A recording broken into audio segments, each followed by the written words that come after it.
आपण दरवर्षी मराठी मंडळातर्फे गणरायाची पूजा आणि सांस्कृतिक कार्यक्रम करतो। त्याचे औचित्य साधून आज आपल्या भारतात येऊ घातलेल्या दुष्काळावर बोलणार आहे। सुजलाम सुफलाम असा हा भारत आपला कृषीप्रधान देश आहे। आपल्याला माहीतच आहे की शेती ही पाण्यावर करतात। पाणी मुबलक तर पीकही मुबलक, पाणीच नसेल तर पीक कसं येणार? आपल्याकडे हंगामानुसार पीक घेतात। पावसाळ्यामध्ये खरीप पिकं, थंडीमध्ये रब्बी पिकं। पण जर पावसाळ्यामध्ये पाऊसच पडला नाही किंवा हिवाळ्यामध्ये अवकाळी गारांचा पाऊस पडला किंवा उन्हाळ्यामध्ये प्रचंड थंडी पडली तर काय होईल? जी आपली पारंपरिक शेती आहे, जी आपण ऋतूनुसार करतो, ती होईल का? बरोबर, मी दुष्काळ आणि अवकाळी पावसासंबंधी बोलत आहे। आज आपण इथे कोरियामध्ये बसून पेपरमधून, बातम्यांमधून वाचतो, बघतो की महाराष्ट्रात दुष्काळजन्य परिस्थिती निर्माण झाली आहे। 1972चा दुष्काळ परत येतो की काय अशी भीती निर्माण झाली आहे। आपल्याकडे जून ते सप्टेंबर हे 4 महिने पावसाळा असतो। या महिन्यात जो पाऊस पडतो तो शेतीला वर्षभर आणि आपल्यासाठी पिण्याच्या पाण्याची आणि रोजच्या वापराच्या पाण्याची सोय करतो। या वर्षी साधारण 7 ते 8 जूनला वेळेवर मान्सून महाराष्ट्रात दाखल झाला। पाऊस पण पडला, पण जुलै ऑगस्ट मध्ये पाऊसच पडला नाही।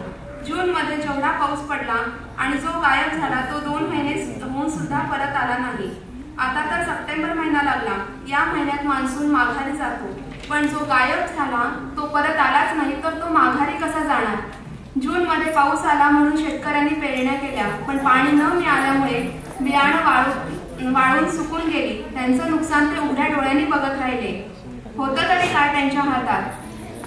पाऊस कमी झाल्यामुळे धरणातील पाणीसाठा कमी झाला आहे।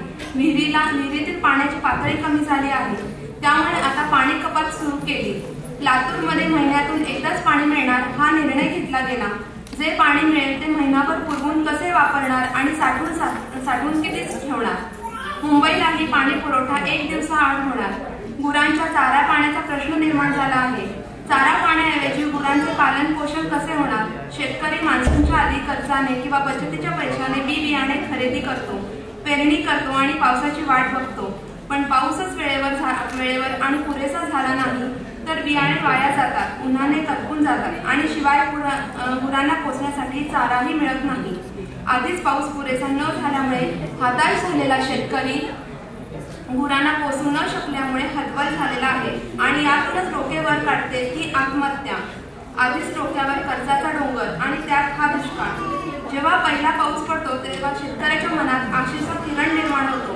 तो विचार करतो की आता पाऊस पडेल, जोरदार पिके येतील आणि ते विकून जे पैसे येतील त्यातून आपण हे कर्ज फेडून टाकूया। या एका उमेदीने, आशेने बी बियाणे खते खरेदी करतो, पेरणी करतो, पण ती आशा त्याची हळूहळू मावळत जाते आणि मनात नैराश्य भावना जन्माला येते आणि एक दिवस असा उजाडतो की तो याच मानसिक अवस्थेमध्ये आत्महत्या करतो। पूर्वी शेती हा श्रेष्ठ व्यवसाय होता आणि नोकरी कनिष्ठ, पण या अनियमित पावसामुळे नवी पिढी शेती करण्यास लजावू लागली आहे। त्यापेक्षा नोकरीतील दर महिन्याला मिळणारा हमखास पगार श्रेष्ठ आणि सुरक्षित वाटू लागला आहे। बरेचसे शेतकरी अशिक्षित असल्यामुळे पण कष्ट करण्याची तयारी असलेला या अनियमित पावसामुळे हतबल झालेला आहे। तो आता आपल्या पुढच्या पिढीला शिक्षित करून शेतीकडे न वळवता नोकरी धंद्याकडे वळवण्याचा कल दिसत आहे। जर सगळ्यांनीच नोकरी करायची ठरवली तर शेती कोण करणार? भाज्या, डाळी वगैरेंचं उत्पन्न कोण काढणार?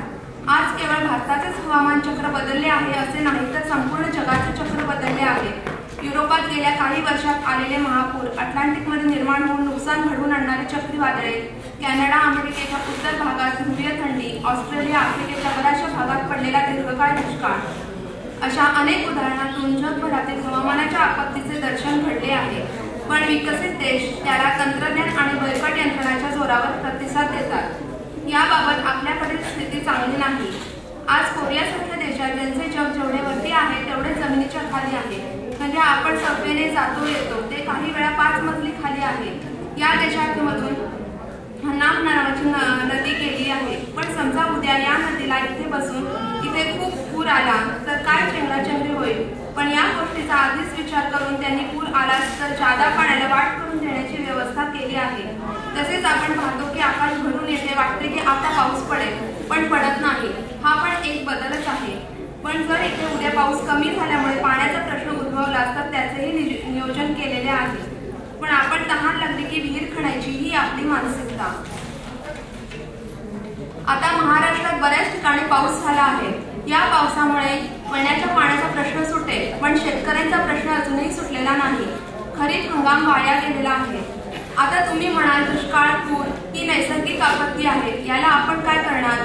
बरोबर, ही नैसर्गिक आपत्ती आहे. एक बाब आपण लक्षात घेतली पाहिजे, ती म्हणजे पाऊस आणि हवामान लहरी आहे आणि त्यांचा हा लहरीपणा पुढच्या काळात वाढतच जाणार आहे. पावसाळ्याच्या दिवसात पाऊस न पडणे आणि डिसेंबर जानेवारी ज्यावेळी थंडी असते त्यावेळी येणारा अवकाळी गारपिटीचा पाऊस, त्यामुळे होते काय तर आंबा, द्राक्षे, ज्वारी, हरभरा, गहू या पिकांच्या स्वरूपात झालेले शेतकऱ्यांचे नुकसान, तर हवामानातील चढ उतारामुळे संसर्ग, आजार या स्वरूपात झालेले इतर नुकसान. या हवामानात बदलाला मानव कारणीभूत आहे. रस्ते मोठे करणे, घर बांधणे यासाठी केलेली अमर्याद वृक्षतोड. आता आपण म्हणू की रस्ते मोठे करायला नकोत का, फ्लायओव्हर करायला नकोत का? तर जरूर करायला हवेत. रस्ते मोठे करणे ही काळाची गरज आहे, पण रस्ते मोठे करताना जी मोठी मोठी झाडे तोडली गेली त्याच्या बदल्यात आपण दुसरे झाड लावले गेले का? झाड तोडायला 10 मिनिटंही लागत नाही, पण झाड लावून मोठे व्हायला कित्येक वर्ष लागतात. तोपर्यंत काय? आता जरा बदल होत आहे की मोठी झाडे तोडून मुळापासून काढून दुसरीकडे लावली गेली, ही चांगलीच गोष्ट आहे. पण या आधी जी अमर्याद वृक्षतोड झाली त्याचे परिणाम आपल्याला भोगावे लागतीलच. आज आपण विहीर खणतो, 100 फूट जाऊनही पाणी लागत नाही का? तर आपल्या भूगर्भातील पाण्याचा साठाच कमी झाला आहे, त्यामुळे विहिरीला पाणीच लागत नाही. आसाममध्ये भरपूर पाऊस पडतो, बऱ्याच वेळेला तिथे पूर सदृश्य स्थिती निर्माण होते. यापूर्वीही नद्याजोड प्रकल्पाबाबत चर्चा झाली. दुष्काळावर आणि पुरावर हा एक जाणीव उपाय आहे. जर सर्व नद्या एकमेकाला जोडल्या तर सर्व नद्यांना 12ही महिने पाणी असेल. त्यामुळे आसामसारख्या ठिकाणी पूर सदृश्य परिस्थिती निर्माण होणार नाही आणि महाराष्ट्रात दुष्काळही पडणार नाही. हा हवामानाचा लहरीपणा असाच चालू राहणार आहे. मग हवामानाला, निसर्गाला दूषण द्या किंवा निसर्गाची हानी केल्याबद्दल माणसाला जबाबदार धरा. पुढच्या काळात असे कितीतरी बदल झेलावे लागणार हे नक्की. हे थांबवण्यासाठी आपल्यालाच नैसर्गिक साधन संपत्तीच्या वापरातील पद्धतीत बदल करणे गरजेचे आहे. एक प्रकारची शिस्त लावून घ्यावी लागेल. तंत्रज्ञानाचा उपयोग करून काही मार्ग काढावा लागेल. यातून मार्ग काढण्यासाठी आराखडा, हवामानाचे अचूक अंदाज आणि ते शेतकऱ्यांपर्यंत पोहोचवण्याची यंत्रणा, शेतीसाठी विमा आणि सगळ्यात महत्त्वाचे म्हणजे या बदलाशी लढण्याची शेतकऱ्यांची मानसिकदृष्ट्या तयार करणे. आपण लढू शकतो हा विश्वास देणे अतिशय महत्त्वाचे आहे. आपत्ती आली की फक्त प्रतिसाद देणे इतकेच करून भागणार नाही, तर या गोष्टीचे नियोजन व उपाययोजना करण्याची आवश्यकता आहे. रोगराई, साथी यांनाही ही गोष्ट लागू होते. या आपत्तीच्या आधीच अंदाज घेऊन प्रतिबंधक उपाय करणे गरजेचे आहे. मदत, अनुदान, पॅकेज ही तात्पुरती मलमपट्टी झाली. प्रसिद्ध अभिनेते नाना पाटेकर आणि मकरंद अनासपुरे यांनी आत्महत्या केलेल्या शेतकऱ्यांच्या बायकोला 15,000चा चेक देऊन मदत करतात. ही खूप चांगली गोष्ट आहे, पण हे 15,000 किती दिवस पुरणार? फक्त पॅकेज, कर्जमाफी जाहीर करून भागणार नाही, तर शेतमालाला भाव व पूरक व्यवसाय हा आत्महत्येला पर्याय ठरू शकतो. आज शेतकरी जगला तर आपण जगू. आपण ही मॉलमध्ये खाताकीस बार्गेन न करता भाज्या घेतो किंवा हॉटेलमध्ये जाऊन हवे तेवढे पैसे मोजून जेवण करतो, तर शेतकऱ्यांकडून भाज्या घेताना भाव करू नये. वर म्हटल्याप्रमाणे भूगर्भातील पाणी पातळी वाढवणे, पूरप्रवण भागातील नद्या, जलाशय, तलाव व अन्य जलस्रोतांचे जाळे निर्माण करून तेथील पाणी भूगर्भात जिरवणे व पाणी पातळी वाढवणे गरजेचे आहे. इस्रायल सारख्या वालुकामय प्रदेशात अत्यंत कमी पाऊस होतो, तरी सुद्धा त्यांनी कमी पाण्यावर शेती केली. त्यांचे तंत्रज्ञान आपण अवगत करून शेतकऱ्यांना त्याचे प्रशिक्षण दिले पाहिजे. घरगुती वापराच्या पाण्याचा जपून वापर करणे ही पण काळाची गरज आहे. नद्याजोड प्रकल्प लवकरात लवकर प्रत्यक्षात आणणे, शेतकऱ्यांनी हवामानातील बदल लक्षात घेता पारंपरिक शेती न करता बदल करणे गरजेचे आहे.